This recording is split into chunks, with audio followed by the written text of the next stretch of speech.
Hola, ¿qué tal? Muy buenos días. ¿Cómo está? Gracias por recibir a un presbiteriano entre ustedes. La verdad es que estoy bien contento por acá. Algunos amigos ya hace tiempo que no veía, otros que nos veímos hace unos 8 días, los veo por acá, así que soy muy agradecido. Gracias, Gama, por la invitación. Y bueno, qué privilegio poder estar con ustedes. No conocía la iglesia, de hecho, Lolita antes estaba en nuestra iglesia, el doctor, entonces ahí no me siento tan extraño, son de los buenos. Entonces dije, a ver qué está haciendo Lolita y el doctor, y bueno, aquí vine a verlos. Así que, mis hermanos, vamos a ir a la palabra del Señor. El día de hoy nos toca meditar este texto en Juan 3:16. Pero antes de eso, no me dejarán mentir. Todos deseamos ser completamente conocidos por las personas, pero a pesar de eso, ser amados. Todos deseamos eso. Todos deseamos que las personas nos conozcan, pero que al conocernos no nos rechacen, sino que nos amen. Incluso algunos que no se han casado se preocupan por aquel día donde se casen, si el Señor lo permite, y esperan ese día, pero también no esperan que esa persona los conozca verdaderamente, porque tienen temor a que al conocerlos los puedan rechazar.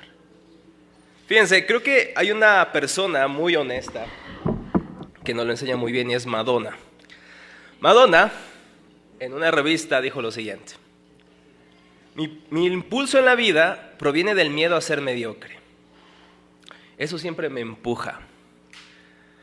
Dejo atrás un hechizo y me descubro a mí mismo como un ser humano especial, pero luego siento que sigo siendo mediocre, un poco interesante a menos que haga otra cosa. Porque aunque me he convertido en alguien, ¿alguien conoce a Madonna aquí? ¿O hay algún extraño que conozca a Madonna? No, ¿verdad? Nadie. Esto es puro la Ivy, aquí solamente la Ivy, ¿no? Dice, porque aunque me he convertido en alguien, todavía tengo que demostrar que soy alguien. Y claro que Madonna todos la conocen. Pero dice, tengo que demostrar que soy alguien. Mi lucha nunca ha terminado y supongo que nunca lo hará. Esas fueron sus palabras. Tengo que reconocer su honestidad y wow, se atreve a decir lo que muchos no nos atrevemos a decir. Constantemente estamos haciendo algo para ser valorados. ¿Por qué Madonna trata de hacer algo extraordinario? ¿Qué es lo que quiere comunicar o expresar? ¿Qué es lo que quiere conseguir Madonna al hacer algo tan extraordinario? Ser aceptada y valorada. Recibir otra vez el aprecio. Y déjenme poner esto algo más personal. ¿Por qué nosotros a veces buscamos aparentar o demostrar lo que no somos o tenemos? ¿Cuál es el fin de eso? O por ejemplo, ¿por qué mentimos muchas veces? ¿Por qué mentimos? Para no ser expuestos. No sé quién lo dijo, pero amén, ¿no? Para no ser expuestos. Porque queremos no ser rechazados, porque si decimos la verdad, probablemente las personas nos vayan a rechazar, porque entonces no estamos dando el estatus o la imagen que nosotros queríamos o queremos demostrar. Y esto lo hacemos todo el tiempo con el fin de ser valorados, aceptados. Incluso creemos y logramos cubrir nuestra vergüenza, aquello que no nos gusta de nosotros, a través de logros, a través de la belleza, a través del conocimiento. Probablemente entonces las personas me van a aceptar. Queremos ganar el respeto de nuestros amigos en el trabajo y por eso mentimos sobre ciertos asuntos de nuestras vidas. Anhelamos que nuestro papá se dé cuenta que somos dignos de seguir en el negocio. Demostramos con todas nuestras fuerzas que somos capaces. Deseamos incluso en la iglesia demostrarle a los hermanos lo piadoso que somos para que tengan una buena impresión de mí. Sin embargo, no vamos a poder encontrar lo que deseamos en este mundo. Ser completamente conocidos y aún así no ser rechazados. Pero la esperanza es que el texto del día de hoy sí nos muestra dónde buscar esa esperanza. Juan 3:16, todos conocemos el texto, ¿no es cierto? Bueno, incluso a los que no son cristianos conocen muy bien ese texto, hasta lo tienen tatuados ahí algunos, ¿no? Juan 3:16 al 21. Dice, porque tanto amó Dios al mundo que dio a su Hijo unigénito para que todo aquel que en él cree no se pierda, sino tenga vida eterna. Dios no envió a su Hijo al mundo para condenar al mundo, sino para salvarlo por medio de él. El que cree en él no es condenado, pero el que no cree ya está condenado por no haber creído en el nombre del Hijo unigénito de Dios. Y esta es la causa de la condenación, que la luz vino al mundo, pero la humanidad prefirió las tinieblas a la luz, porque sus hechos eran perversos. Pues todo lo que hace lo malo aborrece la luz y no se acerca a ella por temor a que sus obras queden al descubierto. En cambio, el que practica la verdad se acerca a la luz para que se vea claramente que ha hecho sus obras en obediencia a Dios. Vamos a orar, hermanos. Oh, mi Dios, gracias por la oportunidad que tú nos das de reunirnos, Señor. ¿Cuántos hermanos desearían esta libertad de cantarte con todos nuestros pulmones? ¿Cuántos desearían reunirse libremente, Señor? Así como lo hacemos en esta preciosa casa, en esta preciosa iglesia. Por lo tanto, Señor, yo te quiero pedir que tu Santo Espíritu abra nuestros ojos. Abra nuestros ojos a la maravilla del amor de Cristo. Señor, tú conoces nuestro corazón. Tú sabes que deseamos hallar nuestra identidad en lugares que nos decepcionan, pero volvemos ahí otra vez. Tú conoces los insatisfechos que estamos, Señor.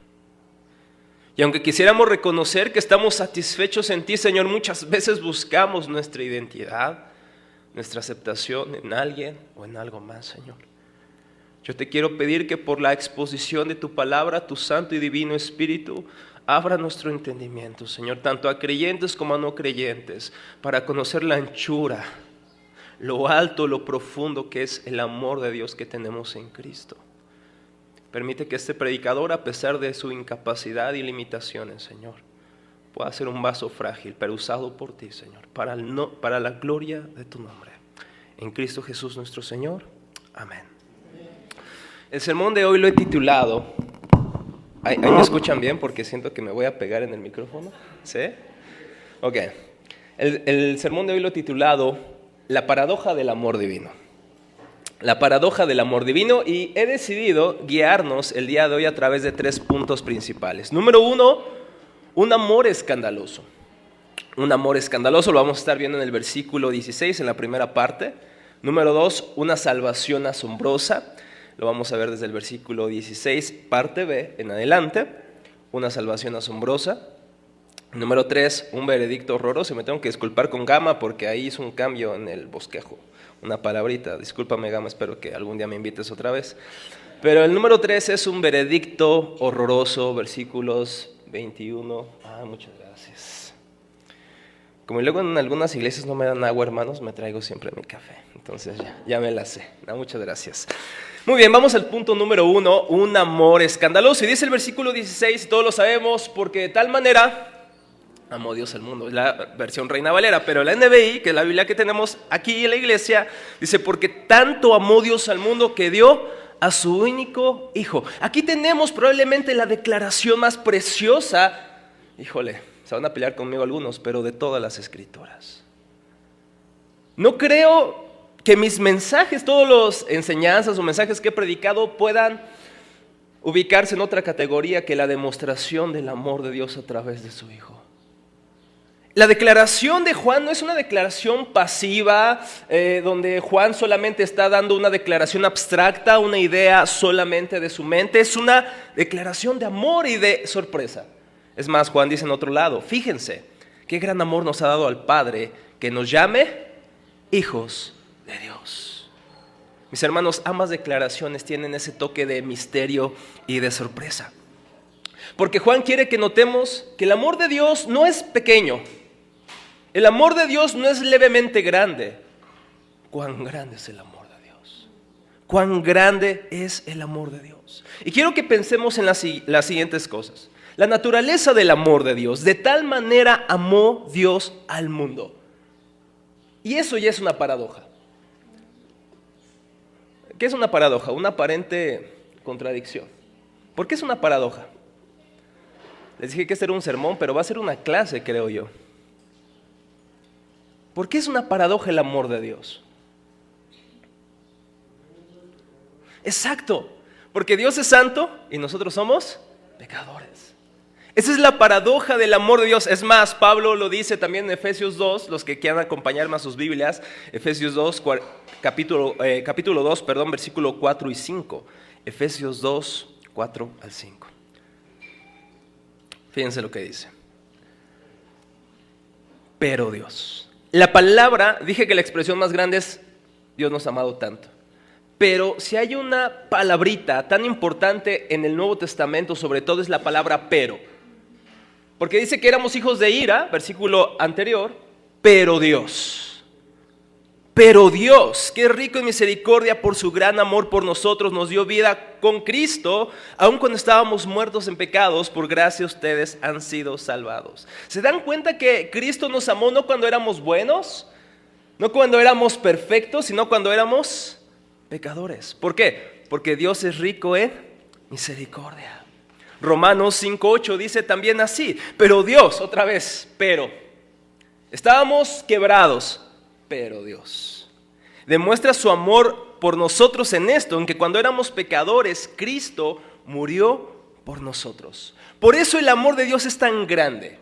No porque ame a todo el mundo y por eso es que hay muchas personas, y el amor de Dios es grande porque hay muchas personas, no principalmente por eso el amor de Dios es grande. El amor de Dios es grande porque además de que hay muchas personas en el mundo que han existido, existen y existirán, lo grandioso es que ama a personas como nosotros.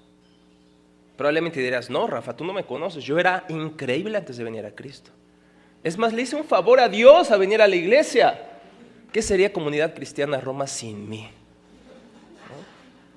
Pero no, hermanos, el amor de Dios es grande porque nosotros somos pequeños y a la vez grandes pecadores. Por eso el amor es grande. Esa es la naturaleza del amor de Dios. Ahora, ese amor es de Dios. Ahora, ¿cómo es su amor? A diferencia del de nosotros, ¿cómo es el amor de Dios? Perfecto. El de nosotros, por lo tanto, contraste, es imperfecto. El amor de Dios es eterno, el de nosotros será eterno aunque cantemos esas canciones de amor eterno. ¿Qué pasa cuando tu esposo deja la ropa tirada? ¿Te dan ganas de amarlo? Decirle, ay, mi esposo, hermoso, la dejó otra vez ahí sus póngale lo que quiera, ¿no? No puedo decir esto si no nos van a ir a afonar, ¿no? Pero nuestro amor a veces es bien fluctuante. Pero el amor de Dios es santo, el de nosotros a veces es obsesivamente idolátrico, ¿están de acuerdo? Podemos amar a una persona pero llevarlo a tal punto, a tal grado que digamos, sin esa persona no puedo vivir. ¿Quién ha escuchado la increíble melodía, himno de nuestros hermanos de Café Tacuba? Eres. Qué canción tan idolátrica. Está padrísima, todas ya se la están cantando ahorita. Pero es una expresión de lo que nuestro amor puede ser. Tan idolátrico, eres. ¿Qué sigue? A ver, recuérdenme. Soy tan cristiano. Eres lo que yo más quiero en este mundo, eso eres. ¿Qué más sigue? No se hagan santurrones, por favor. ¿Cómo? Lo que a mi vida, hermano, amén. Lo que a mi vida le hace falta, eso eres. Fíjense cómo, a diferencia del amor de Dios, que es santo, es perfecto, el de nosotros, aunque puede ser desbordante, puede ser idolátrico e imperfecto. Y a veces no amamos a las personas por lo que son, sino por lo que me pueden dar. El amor de Dios no es así. Incluso el amor más puro que hayamos visto, como el de una madre, es solamente un susurro, un leve eco al grande amor de nuestro Dios. Fíjense lo que dice un erudito del Nuevo Testamento, William Hendrickson, dice: tómense todas las virtudes humanas, entonces elévalas al infinito y se percibirá, por muy grande y gloriosa que sea la imagen total que se forma en tu mente, no es más que una mera sombra del amor y la vida que existen eternamente en el corazón de aquel cuyo mismo nombre es amor. La Biblia no dice que Dios ama solamente, sino que Dios es amor. Todas esas virtudes, todas esas entregas apasionadas por amor, solamente, dice Hendrickson, son una sombra. Y debido a que el amor de Dios es santo, eso es un amor paradójico. Como dijimos, ¿por qué? ¿Quién es su objeto de ese amor? ¿Sobre quién recae ese amor? Sobre el mundo. A quienes ama somos indignos. A quienes ama somos pecadores. Sin embargo, eso parece que el mundo hoy no lo cree. Hay un libro buenísimo, estaba leyéndolo esta semana para fortalecer el sermón y se llama La difícil doctrina del amor de Dios. Se lo recomiendo bastante. Es un librito que te vas a leer en un par de horas. Incluso mientras vas a algún mandado, lo vas a leer en menos de una semana. Y dice Donald Carson, el autor de este libro, La difícil doctrina del amor de Dios. Dice él: hoy día, si le dices a alguien que Dios le ama, no se va a sorprender. ¿Qué va a decir? Claro que me ama, obvio. Dice: ¿por qué no habría de amarme? Soy tan buena onda. Él utiliza una palabra majo, es la traducción de los traductores, no sé. Pero no soy tan malo, soy buena onda, o al menos tan agradable como los demás. Yo soy buena persona, tú eres buena persona. Dios nos ama y a ti y a mí. ¿Será esto verdad o no? No. ¿Quién dice que sí? ¿Nadie dice que sí? A ver, los de arriba ya están durmiendo. No, nadie. Dios nos ama, Dios no ama al pecador. Dios nos ama. Ya, aquí ya hay dos grupos, ¿ok? El grupo de los que sí, de los que no. Pero podemos hacer una división en la iglesia. Gracias al predicador nuevo. A ver si vuelven a invitarlo, ¿no? El segundo strike, ¿no? Entonces, Dios nos ama, sí nos ama, pero no por lo que somos, sino a pesar de nosotros. Esa es la paradoja del amor de Dios. El amor de Dios es grande, es perfecto, pero nos ama. De hecho, la palabra mundo en la Biblia tiene una connotación muy interesante, ya que la palabra mundo Juan la utiliza 78 veces en el mismo evangelio. No se refiere a las personas buenas, se refiere a la esfera de la humanidad que nos oponemos a Dios. Si tú pudieras describir a un ser humano, y podríamos usar definiciones psicológicas si quieres, pero vamos a definir a un humano según la Biblia. Los hombres después de la caída son aquellos que se oponen a Dios. Y no estoy hablando solamente de los hombres masculinos, de toda la raza humana, de todo el género humano. Somos por naturaleza opositores de Dios. El mundo entonces, hermanos, se refiere a todos nosotros. Y ahora, para un judío, recuerden que Jesús está hablando, ¿con quién está hablando acá? En este pasaje. Con Israel, pero hay un nombre especialmente, con Nicodemo. Entonces está hablándole no a un maestro, le está hablando al maestro de Israel. Esto fue impactante para Nicodemo, porque los judíos no creían que Dios amaba a todo el mundo, pero que sí amaba a Israel. Es más, hay un libro pseudográfico, es decir, que tiene el nombre de un autor que no es, que se llama Los Salmos de Salomón, judío, griego judío, o del mundo helénico. Y ellos dicen en el Salmo 17 y Salmo 18 de los Salmos de Salomón que cuando vendría el Mesías aplastaría a los gentiles. Es más, muchos de ellos, dice un erudito, decían que era casi un pecado ayudar a una mujer que está dando a luz si era gentil, porque eso significaba que íbamos a traer otro gentil al mundo. Y algunos decían que los gentiles fuimos creados para ser combustible del infierno. ¿Cómo ven, hermanos gentiles? Entonces, esta declaración de por sí es impactante, ¿no? Algunos sí lo siguen practicando. Gracias a Dios, algunos judíos se han convertido a Cristo y han dicho, Jesús de Nazaret es el verdadero Mesías. Porque el mensaje básicamente es el amor no solamente a un pueblo de Israel, sino a todo el mundo. Y gracias a Dios por eso. Porque tú y yo somos gentiles, aunque te dejes la barba larga, Yared, y todo, pero somos gentiles. Y Dios nos amó de esta manera. Pero aquí vea la pregunta del millón, hermanos. Y aquí es el corazón, probablemente, de este mensaje. ¿Cómo Dios puede amar a personas como nosotros? ¿Cómo Dios puede amar a personas como nosotros? ¿Por qué, hermanos? ¿Qué dijimos al principio? ¿Qué es lo que más tememos? ¿Qué tememos? Porque que nadie nos ame porque nos están conociendo o nos conoce. Eso es el terror. Llegas a una iglesia incluso y lo que temes es que llegues y te rechacen. Llegas y dices, híjole, el pastor no me saludó y los hermanos me vieron mal por mis zapatos, a lo mejor no, aquí no se visten así. No les gustó a lo mejor como soy. Entonces empiezas a preguntarte, esta iglesia no es para mí. Y no quiero que ni siquiera me conozcan, por eso muchos no hacen amigos en la iglesia. Porque temen ser vulnerables. Bueno, más bien, No son vulnerables porque temen a ser rechazados. Ahora, si esto es cierto en cuanto a nuestra esfera humana, ¿cuánto más Dios, quien nos conoce, no parcialmente, perfectamente? Hebreos capítulo 4, versículo 13. Hebreos 4:13, fíjense lo que dice. Ninguna cosa creada escapa a la vista de Dios. Ninguna cosa creada escapa a la vista de Dios. Todo está al descubierto, expuesto a los ojos de aquel a quien hemos de rendir cuentas. ¿Cómo les hace sentir este texto, hermanos? Hebreos 4:13, por aquellos que lo están buscando. ¿Qué les hace sentir este texto? No hay cosa que escape a la vista de Dios, todo está al descubierto. Y si todavía no fuera poco, el autor dice, expuesto a los ojos de aquel a quien hemos de rendir cuentas. ¿Les da paz ese texto, hermanos? El texto sí da paz porque dice el versículo siguiente: pero tenemos un gran sumo sacerdote que nos comprende. Por eso acerquémonos confiadamente al trono de la gracia. Pero en sí esta sola declaración nos debería llevar a huir, porque Dios nos conoce, dice el texto, todas las cosas de nuestros corazones. Y yo sé que algunos, aquí estamos muy lindos con nuestro vestuario cristiano, ¿verdad? Pero no de camino a casa tuvimos pensamientos indignos, nos enojamos. ¿Les cuento o no les cuento, amor? Lo que nos acaba de pasar. No. Gracias a Dios no tiene que ver un problema matrimonial. Fue un problema de distracción.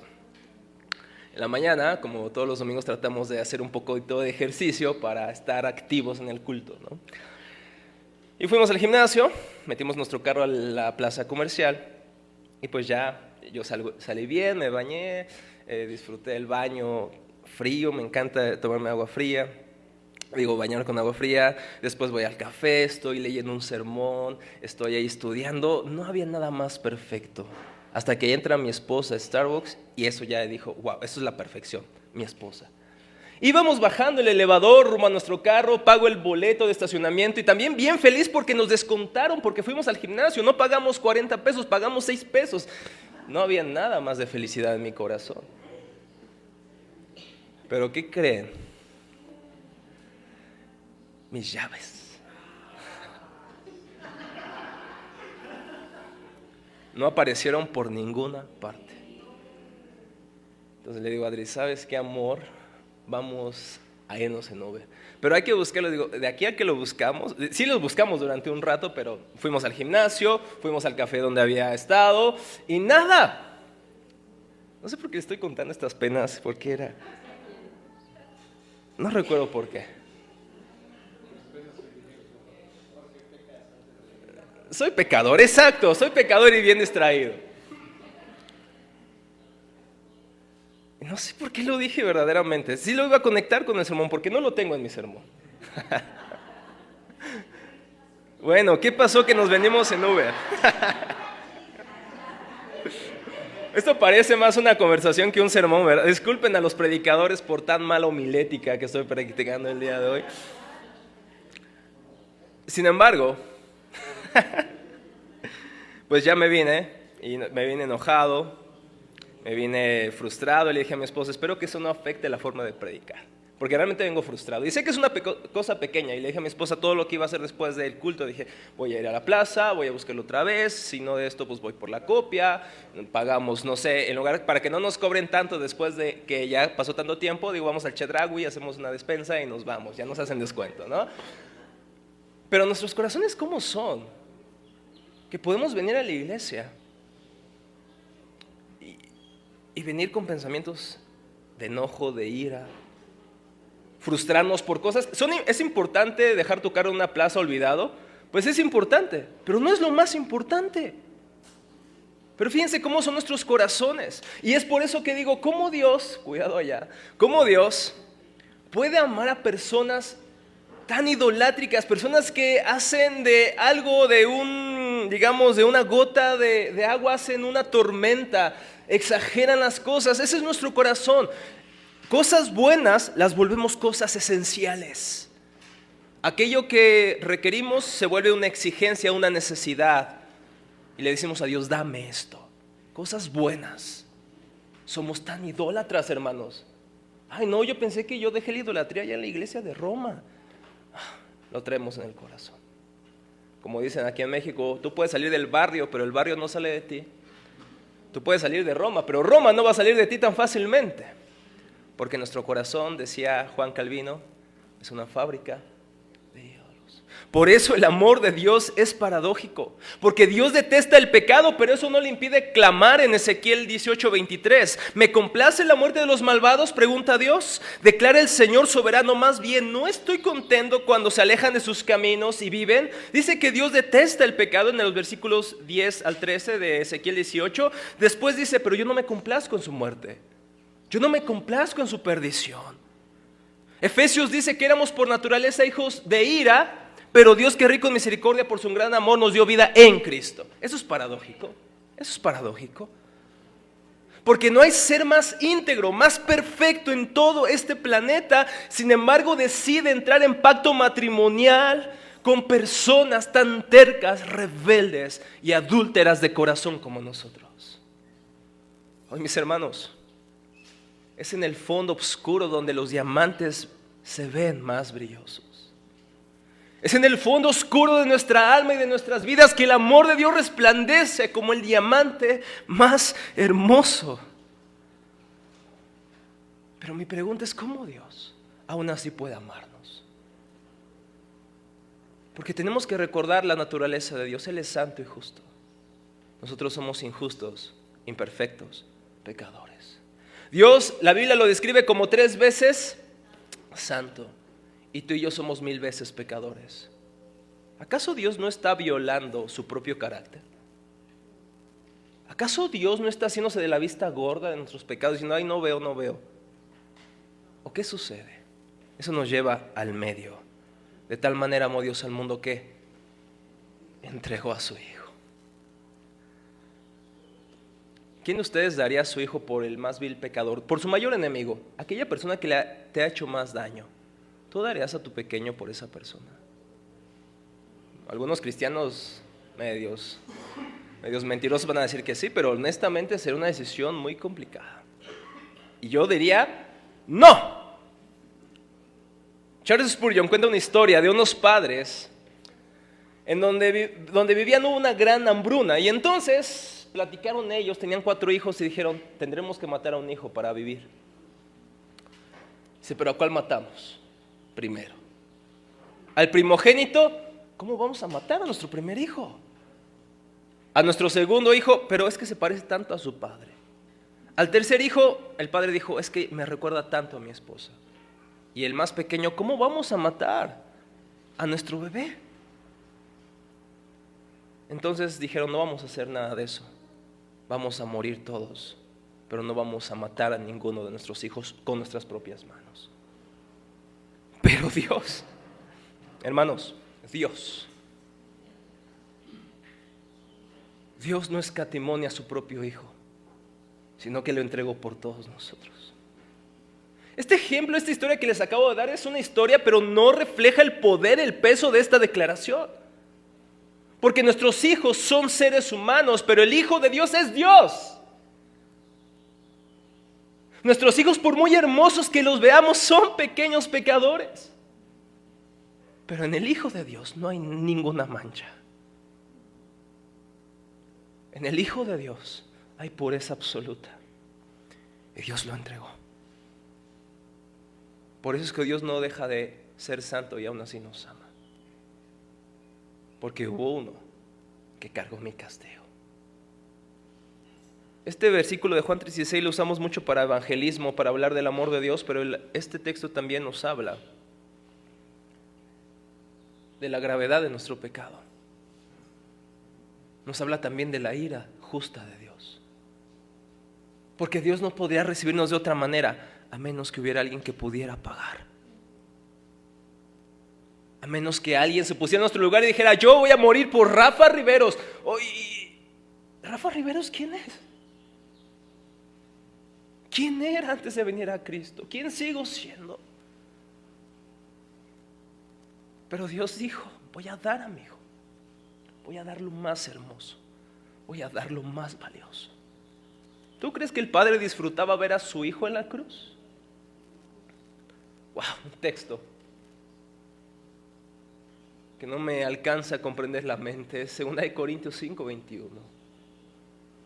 Aquel que no conoció pecado por nosotros, lo hizo pecado, para que nosotros fuéramos hechos justicia de Dios en Él. Es decir, el Hijo perfecto estaba en la cruz y fue tomado como un pecador por su propia cuenta. ¿O porque Él pecó? No. Él fue tentado en todo, mas sin pecado. Pero Él se hizo pecado porque tomó mis vestiduras viles de pecado, las puso sobre sí. Y no solo eso, sino que Él me puso sus vestiduras de justicia. Esto le han llamado a algunos el glorioso intercambio. Toma nuestra ropa sucia, nuestros harapos de pecado, y nos da las ropas de su realeza justa. Es por eso que el Padre, que nos conoce plenamente, nos debería rechazar naturalmente por quienes somos, pero aún así nos ama y nos acepta. ¿Por qué? Por medio de Cristo Jesús. Dice Tim Keller: ser amado pero no conocido es superficial. Fíjense, ser amado pero no conocido es algo superficial. ¿Realmente me amas? Ser conocido pero no amado es nuestra mayor pesadilla. Solo Jesús nos conoce hasta el fondo y nos ama hasta el cielo. ¿Se dan cuenta cómo nuestro deseo de ser conocidos plenamente y aún así amados únicamente lo podemos obtener en Cristo Jesús? Porque las otras personas que nos conocen, aunque algunas de ellas nos aman verdaderamente, son imperfectas. Y a veces su amor va a estar medido por nuestra actitud, nuestra capacidad, nuestros logros. Pero el amor de Dios sigue vigente el día de hoy. Esto es hermoso y transformador, mis hermanos. Yo te pregunto, ¿buscarás o estarás poniendo tu esperanza en otro Salvador? Quizá un novio, una novia, tu esposo, tu cónyuge. ¿O pondrás tu esperanza en aquel que te conoce perfectamente y por su sacrificio te acepta? Mis hermanos, ahí está lo que deseamos. Si tan solo Madonna nos pudiera escuchar el día de hoy, pero tú me puedes escuchar. En Cristo eres plenamente conocido y eres perfectamente amado. Deja de buscar en cosas que no te lo pueden dar. Deja de exigirle a tu esposo o a tu esposa que te dé lo único que tu Creador puede darte. Deja de exigirle: amor, hazme feliz, complétame, hazme pleno, plena. Deja de pedirle a lo creado lo único que Dios puede darte en Cristo Jesús. Es por eso que ya no deberíamos de mentir. Hay algunos predicadores que predican lo siguiente: dejen de mentir, hermanos, vamos a orar, échenle ganas. ¿Ya podemos terminar nuestro sermón así, hermanos? Échenle ganas, dejen de mentir. Y si nos gusta el chisme, ¿qué hacemos? ¿Cómo? Matarlo de hambre. Puede ser, pero ¿cuánto va a durar? Esos cambios son cosméticos, son superficiales, ¿estás de acuerdo? Deja de tomar, deja de mentir. ¿Pero por qué yo puedo dejar de mentir? Yo sé, o más bien el texto lo dice. Porque en Cristo eres conocido y aún así eres amado. ¿Por qué yo voy a mentir para quedar bien delante de otros, cuando el ser más grande del universo me acepta a pesar de que me conoce? Porque estoy en Cristo Jesús. Mis hermanos, dejemos de poner nuestra esperanza en cosas que no nos pueden dar lo que realmente estamos buscando. Este texto nos apunta a eso. Fíjense lo que dice Charles Spurgeon: la confianza en Cristo es el camino seguro de la felicidad eterna. Y eso nos lleva a nuestro segundo punto. Y yo sé que ya están diciendo: ay, ya que acabe, por favor. Pero el segundo punto es más corto, así que tengan esperanza. El texto dice: para todo aquel que en Él cree no se pierda, sino que tenga vida eterna.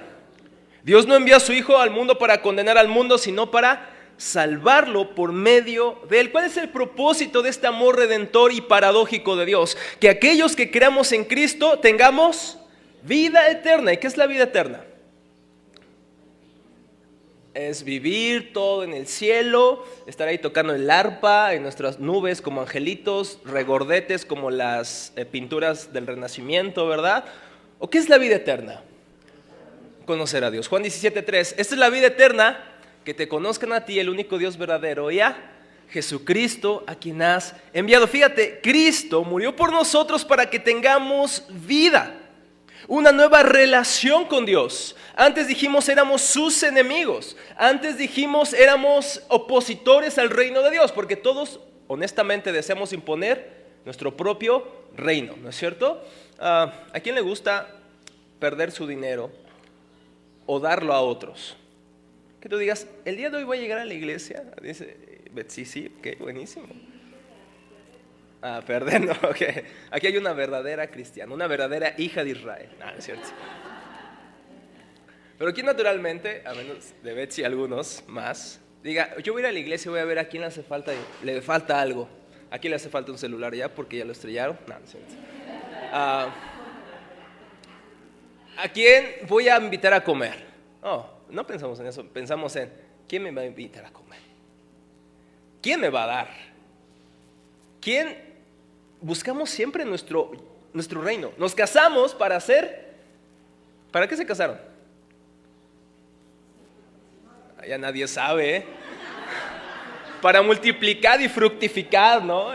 No, para que esa persona te haga feliz. Siempre se trata de nosotros, siempre se trata de mí, de lo que necesito, de lo que quiero, de lo que yo amo y de lo que las personas deberían hacer para mí. Sin embargo, Cristo se da para que ya tú no busques en esas cosas, personas, objetos, dinero, lo único que tu Creador puede darte. Y eso transforma completamente la forma en que vivimos. La vida que tenemos con Dios ahora transforma todo. Ya no tenemos necesidad de impresionar a otros con nuestra belleza. ¿Están de acuerdo? Con nuestros lujos o conocimiento bíblico incluso. ¿A poco no te has encontrado con personas que les encanta hacer gala de su conocimiento bíblico? No con el fin de ayudar, sino con el fin de que me vean, para que vean que yo sí sé, no esos ignorantes que no leen la Biblia. Si tu identidad está en Cristo, hermanos, ¿por qué me he de preocupar tanto por lo que otros piensen acerca de mí? Si tengo vida eterna en Cristo Jesús, ¿por qué he de seguir buscando en cisternas rotas que no pueden retener agua? ¿Por qué le seguiré exigiendo a las personas que me den lo único que tengo en Cristo? Dice el texto que Cristo vino para salvarnos. Aquel que cree en Él ya es salvado. No tienes que esperar hasta el día del gran juicio para saber si ya soy salvado por Dios. Les he preguntado a algunos, si hoy el Señor te debe llamar a su presencia, ¿estarías listo para ir con el Señor? ¿Qué es lo que la mayoría de gente contesta? No sé.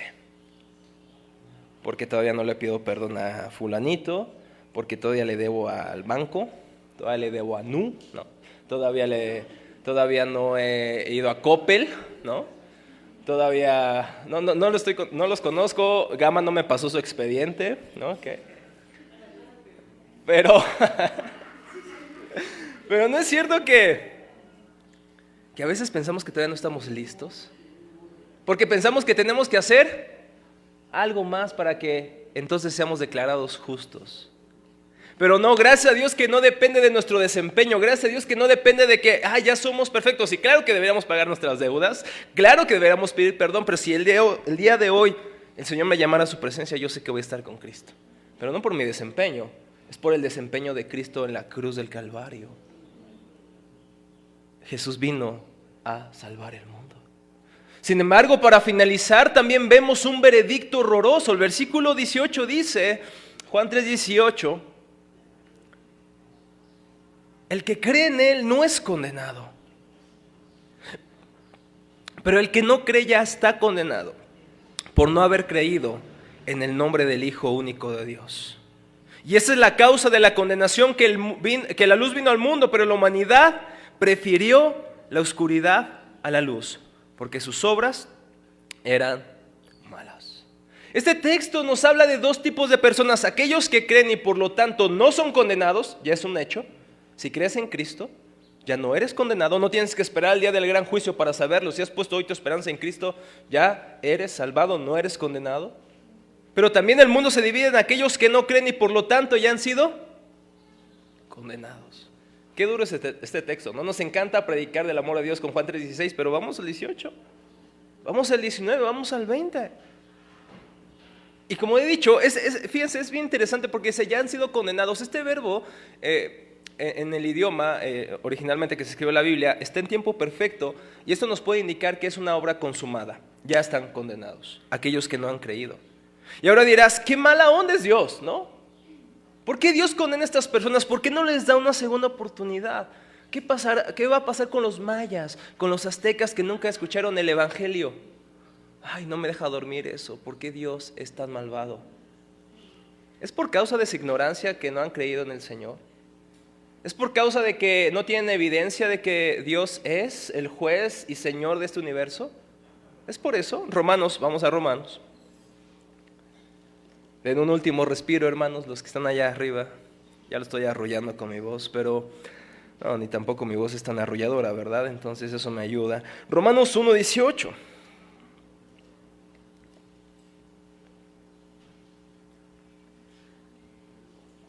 Dice así: ciertamente la ira de Dios viene revelándose desde el cielo contra toda impiedad e injusticia de los seres humanos, que con su maldad obstruyen la verdad. ¿Cuál verdad? Me explico, dice Pablo. Lo que se puede conocer acerca de Dios es evidente para ellos, pues Él mismo se los ha revelado. Porque desde la creación del mundo las cualidades invisibles de Dios, es decir, su eterno poder y naturaleza divina, se perciben claramente a través de lo que Él creó, de modo que nadie tiene excusa. A pesar de haber conocido a Dios, no le glorificaron como a Dios ni le dieron gracias, sino que se extraviaron en sus inútiles razonamientos y se le oscureció su insensato corazón. Aunque afirmaban ser sabios, se volvieron necios y cambiaron la gloria, a pesar de que conocían a Dios, cambiaron la gloria del Dios inmortal por imágenes que eran réplicas de hombre mortal, de aves, de los cuadrúpedos y de los reptiles. Fíjense, los mayas no eran tan ignorantes, porque a través de lo creado podemos saber que hay un creador. No, el texto no dice que los que han sido condenados es porque Dios no dio de suficientes evidencias. Es porque a pesar de la evidencia decimos, no me conviene el Dios de las Escrituras, mejor yo hago un ídolo. ¿Por qué razón hacemos ídolos? ¿Qué nos permiten hacer los ídolos?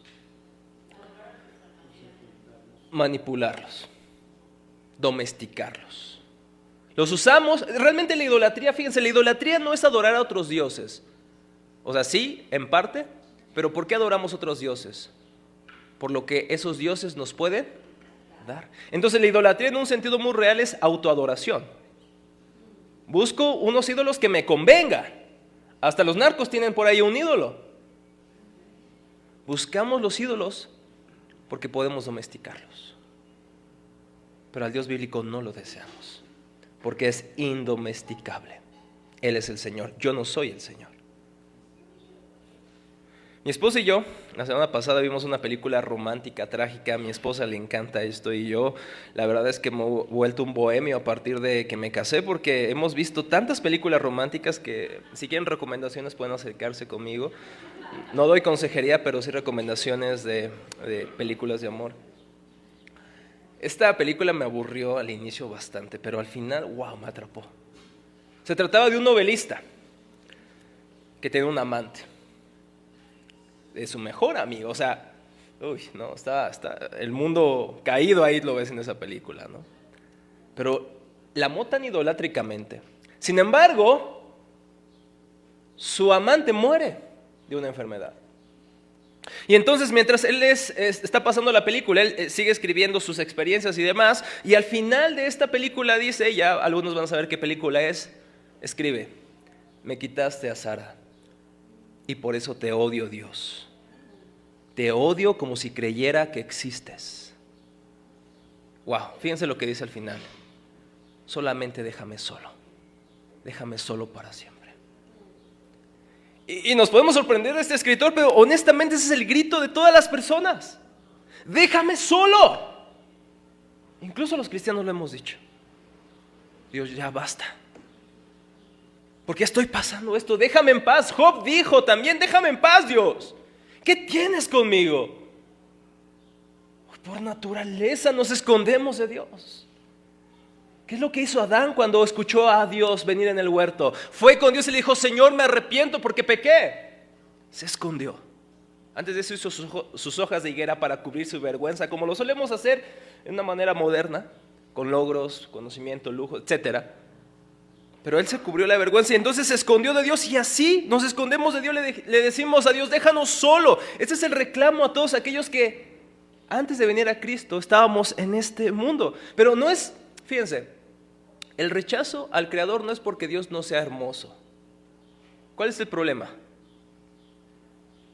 El problema no está en Dios. ¿El problema dónde está? Porque dice el texto, amamos más que las tinieblas. Amamos nuestro pecado. El ateísmo, por lo tanto, no es el resultado de haber visto las evidencias y concluir Dios no existe, porque no hay evidencia suficiente. El ateísmo, en esencia, es la negación del corazón, no de la mente, de que Dios no existe o no queremos que exista. Salmo 14:1, ¿qué dice? El necio dice en su mente, no, dice en su corazón, no hay Dios. El ateísmo es un problema del corazón más que de argumentos lógicos. Por eso dice Romanos 8:18 que la gente impía obstruye la verdad con la injusticia, y por eso se vuelven inútiles en vanos razonamientos, crean filosofías, crean sistemas de pensamiento para deshacerse de Dios. Pero, qué tan inútil es ese esfuerzo, porque se nos olvida que vivimos en el universo de Dios, no en el nuestro. Y como dice Francis Schaeffer, independientemente del pensamiento, filosofía del hombre, le guste o no, vivimos en el universo de Dios. Entonces, no queremos a Dios no porque Cristo no sea hermoso, es porque amamos lo horrible de nuestro pecado. ¿Recuerdan a Gollum? Si no han visto El Señor de los Anillos, no pueden ser nuestros amigos. No, no es cierto.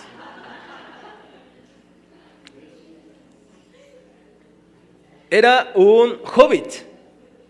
Era una persona, digamos, normal, ¿no? En todo el sentido del término era un hobbit, así como Frodo, como Sam Gamgee. Sam es el verdadero héroe de la historia, ¿están de acuerdo? Podemos debatirlo al final, pero Sméagol era este hobbit normal. Pero por el amor al anillo, al único anillo, al anillo del poder, él lo ama tanto que decide asesinar a su primo con tal de obtener el anillo. Es desterrado a las montañas. Y después de unas épocas ya no es un hobbit, ahora es un ¿qué? Es un monstruo. Y Tolkien, quien profesaba una fe cristiana romana, digamos, o pertenecía a la iglesia de Roma, y no trató explícitamente de hacer una alegoría de la fe, como sí lo hizo C.S. Lewis. Sin embargo, Tolkien tiene que reconocer en una de sus cartas que el mundo cristiano está plasmado en sus obras, en la Tierra Media.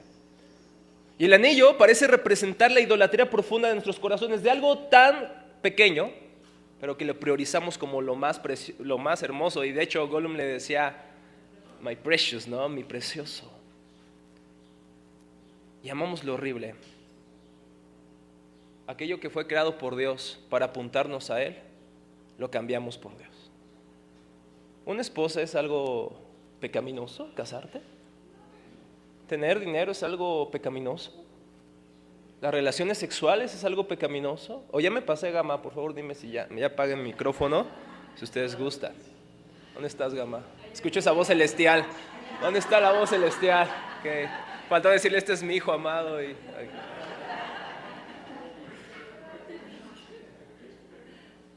Pero amamos eso. Pero no porque cambiamos la criatura y cambiamos la gloria del Dios incorruptible por cosas corruptibles, cosas que perdemos. Qué precioso es el matrimonio, pero se va a acabar. Qué hermoso y qué cómodo es tener una buena casa, pero se va a acabar. Qué hermoso es ver a los niños, pero se van a ir. Qué hermoso es hermosa es la creación, pero es mutable, tiene fecha de caducidad. Muchas cosas que tenemos y amamos. No es que sean malas. El problema es que decimos, no quiero a Dios porque me incomoda venir a la luz. Amo más las tinieblas. Mejor adoro algo más. ¿Inferior? Sí. ¿Y que me hace menos humano? Sí. Como a Gollum lo hizo menos hobbit, así la idolatría nos deshumaniza. Una persona que ama el dinero, ¿cómo es? ¿Ve a los demás como sus hermanos que los ama sacrificialmente? No. Está dispuesta a pisotearlos con tal de obtener un beneficio. nos deshumaniza el pecado y la idolatría del corazón. Hermanos, pero podríamos hablar de aquellos que son idólatras, pero honestamente nosotros los cristianos, ¿por qué estamos aquí, hermanos? ¿Es porque éramos mejores que ellos? ¿Quién de ustedes quería ser cristiano? Esta pregunta, ¿quién la hacía? Lolita, doctor Narváez. ¿Quién quería ser cristiano? Domingo tras domingo Víctor preguntaba esto. Decía Víctor, pero ahora yo lo hago, ¿no? ¿Quién quería ser cristiano antes de ser cristiano? No queríamos venir a la luz. Entonces, ¿qué es lo que pasó? De tal manera amó Dios al mundo. Es que yo creí en Dios, por eso es que soy mejor que los demás. No, porque ni siquiera la fe que tienes es tuya. Por gracia sois salvos por medio de la fe, y esto no es de ustedes, de mí, es un don de Dios. Hoy, mis hermanos, esto lucha con nuestro sentido de superioridad espiritual. Porque no estamos aquí porque somos mejores. Es porque de tal manera amó Dios al mundo, para que todo aquel que en él cree tengamos vida eterna. Y hermanos, las palabras de Dios a Israel se aplican para nosotros. El Señor sintió afecto por ti y te eligió, aunque no eras un pueblo más numeroso, sino el más insignificante de todos. El Señor te ama y quiere cumplir su juramento a tus antepasados. Por eso te rescató de la esclavitud, del poder del faraón, el rey de Egipto, y te sacó con un gran despliegue de fuerza. Oh, mis hermanos, estamos experimentando una salvación más grande que la experimentó Israel en el desierto. Porque en aquel tiempo Dios derrotó a los dioses egipcios y solamente con su palabra fue suficiente. Pero esta salvación que nos es mostrada en Cristo, no solamente Dios envió su palabra hablada, sino encarnada. Envió a su Hijo, mis hermanos. Y amigos que nos visitas hoy y dices, no quiero creer en Cristo. Después de esto, recuerda, no necesitas traer nada al Señor. No te está pidiendo tu historial perfecto. No te estás pidiendo una perfección moral. El día de hoy simplemente te dice, cree en mí. ¿Y qué hago, predicador? No necesitas ver a nadie ni nada. No necesitas hacer nada. No necesitas traer algo. No necesitas traer tu pacto, tu ofrenda. Necesitas creer en Él. Y hoy está abierta la invitación. Vendrás aquel que con su sangre te ha abierto un nuevo camino a Dios. Y no solo eso, sino que eso es un cambio de vida. Ya no necesitas rogar por la aprobación de todas las personas, cuando tienes la aprobación del ser más grande del universo, pero por medio de su Hijo, por medio de Cristo Jesús. Hoy vendrás aquel que te conoce y te ama perfectamente. Este deseo únicamente satisfecho en Cristo. ¿Te entregarás a aquel que vino y murió para que no estés condenado? O a lo mejor dirás, quiero esperar su segunda venida. Pero en su segunda venida Él vendrá a condenar a todos los que se opusieron a Él. ¿Qué esperas para venir a Cristo? ¿Qué esperas para poner tu esperanza en Él? Y cristianos, porque estamos buscando en lugares que no podemos hallar lo que hallamos en Cristo Jesús. Esta predicación es un propio recordatorio para mi corazón. De tal manera amó Dios al mundo. Él me conoce y me ama perfectamente. Que el Señor bendiga su palabra. Señor, gracias. Gracias, Señor. Gracias porque tú nos amaste tanto, Señor. Gracias, Señor, porque tú nos amas tanto. Gracias, Señor, porque tú nos amarás tanto. ¿Qué otra prueba te podemos pedir de tu amor, Señor? Cuando hay una prueba definitiva y más grande que cualquiera otra que podamos imaginar o pedirte, Señor. Si has enviado a tu Hijo, ¿cómo no nos darás con Él todas las cosas, Señor, que necesitamos para nuestra salvación, santificación y glorificación, Señor? Pero admitimos que esto, aunque suena muy real, suena muy coherente, Señor, a veces no lo creemos. A veces vivimos con otra realidad. A veces seguimos exigiéndole a lo creado lo único que tú puedes darnos, Señor. Yo te pido que esta predicación no solamente quede en una conversación, Señor, que realmente haga un impacto en nuestros corazones. Quizá hemos tratado con todas nuestras fuerzas de impresionar a los demás con lo que somos, con lo que tenemos, con lo que hemos logrado. Señor, pero ¿por qué nos angustiamos tanto cuando tenemos la aceptación más grande y perfecta? Tú nos conoces perfectamente. Y así tú nos amas sin límites, Señor. ¿Quién nos podrá separar de tu amor? ¿Quién nos podrá separar de tu amor, Señor? ¿La muerte? ¿La vida? ¿Los ángeles? ¿Los principados? ¿Lo presente por lo venir? No, Señor. Ninguna cosa creada nos puede separar de tu amor que es en Cristo Jesús, Señor nuestro. Te doy gracias por el privilegio de estar hoy con tu iglesia aquí en Comunidad Cristiana Roma, Señor. Yo te pido, Señor, que el Evangelio sea profundizado en su corazón y que hoy podamos poner nuestra esperanza otra vez en ti, Señor. Ayúdame a mí, Señor, a poner mi esperanza en ti otra vez. En Cristo Jesús, mi Señor. Amén. Amén.